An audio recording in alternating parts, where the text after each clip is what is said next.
قربانی کے ایام میں ہر شخص دیکھے جو گھر میں بالغ ہیں، بالغ جو ہے 15 سال کے بعد سمجھ لے بلوغت کا حکم ہو جاتا ہے، مسلمان ہوں بالغ ہوں، تیسرا مقیم ہوں مسافر نہ ہوں، حالت سفر میں نہ ہوں، اور چوتھا وہ مالک نصاب ہوں۔ اور یاد رکھیں قربانی کا نصاب یہی ہے کہ قربانی کے ایام میں جس کے پاس مال کسی بھی شکل میں ہو 52.5 تولہ چاندی کی قیمت تک پہنچ جائے اس پہ قربانی لازم ہو جائے گی۔ لہٰذا اگر تھوڑا سا سونا پڑا ہوا ہے جس کی آپ نے قیمت معلوم کی وہ 52.5 تولہ چاندی کے برابر بن رہی ہے، جو آج کل 45-50,000 تک ہو جائے گی، ریٹ اوپر نیچے ہوتے رہتے ہیں، آپ معلوم کر لیجئے گا سونار سے کہ 52.5 تولہ چاندی کتنے کی بنے گی، وہ آپ کو بتا دیں گے۔ تو چونکہ یہ روزانہ تقریباً اوپر نیچے ہوتا ہے اس لیے میں ایکوریٹ نہیں بتا رہا، تو آپ وہ معلوم کر لیں اب اتنا سونا ہو یا تھوڑا سا چاندی تھوڑا سونا ہو تھوڑا کیش پڑا ہو، ان کو ملا کر آپ کر لیں۔ اسی طریقے سے کوئی آپ کے گھر میں ضروریات زندگی سے زیادہ ایسا سامان ہو، ضروریات زندگی والا سامان وہ کہلاتا ہے جس کے بغیر انسان کا گزارا مشکل ہو، جیسے گھر خود ضروریات زندگی میں آتا ہے، آپ کی سواری ہے، برتن ہیں، فریج ہے، اگر آپ اے سی باقاعدہ یوز کرتے ہیں تو اے سی بھی ضروریات زندگی کے اندر آئے گا۔ اس کے علاوہ جو اضافی سامان پڑا ہوتا ہے، پرانی کتابیں ہیں، جوتے ہیں، پرانے کپڑے ہیں، ڈیکوریشن پیسز ہیں، ان کی قیمت کا بھی اعتبار کیا جاتا ہے۔ حتیٰ کہ فقہا نے لکھا کہ اگر کسی کے 6 کمرے ہیں، 2 کمرے بند رہتے ہیں، کوئی یوز نہیں کرتا، 4 یوز ہوتے ہیں، تو ان 2 کمروں کی قیمت کا بھی حساب ہوگا۔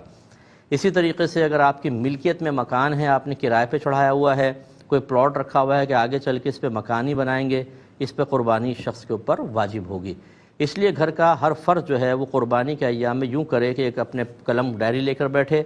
جتنا اس کے پاس سونا ہے وہ لکھے، چاندی، روپیہ، تجارت کے لیے کوئی مال رکھا ہوا اس کو لکھے، اس کے علاوہ کوئی پرائز بانڈ ہیں اور شیئرز وغیرہ ہیں وہ لکھ لیں، پھر آپ نے کسی کو قرضہ دیا ہوا ہے تو اس کو بھی یہاں پر لکھیے، اس کے علاوہ جو ضروریات زندگی سے زیادہ سامان ہے اسے بھی لکھ لیں، اس کا ٹوٹل اماؤنٹ نکالیں کتنا بنتا ہے۔ اور اب اگر آپ کو فوری طور پہ کرنٹلی کسی کو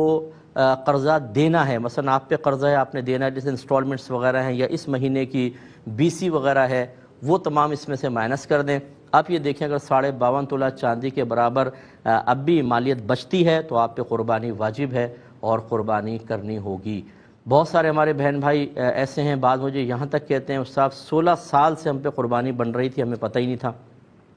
تو خدا را جب یہ ہم پر کوئی مال کی ادائیگی لازم ہونے لگتی ہے تو بعض اوقات ہم ان مسائل کو سیکھنا ہی نہیں چاہتے،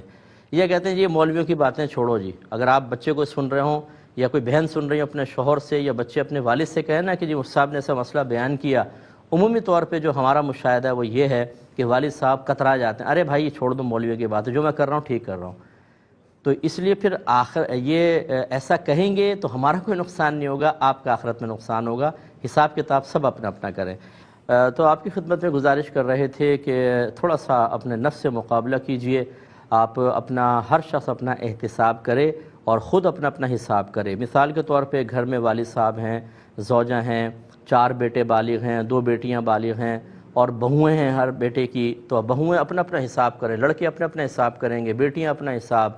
زوجہ اپنا حساب اور شوہر اپنا حساب کریں گے، اور پھر دیکھیں گے جس جس پہ قربانی واجب ہے انہیں قربانی کرنی ہوگی۔ تو یہ ہو سکتا ہے کہ آپ کے گھر میں ہر سال 1 قربانی ہوتی ہو، آپ اپنے حساب سے کر رہے تھے، لیکن جب آپ حساب کریں گے تو آپ کو پتہ چلے گا کہ ہمارے گھر میں تو ہر سال 4 قربانیاں بنتی تھیں، 5 قربانیاں بنتی تھیں، 6 قربانی بنتی تھیں، تو اس کا مطلب ہے کہ جو 6 بنتی تھیں اور آپ 1 کر رہے تھے تو ان 6 کا وبال آپ پر ہوگا، یعنی 5 کا وبال ہوگا، اور جس نے واجب ترک کیا گناہگار ہوگا۔ تو یہ اچھی طرح حساب کر لیجئے گا۔ اسی کو لے لیتے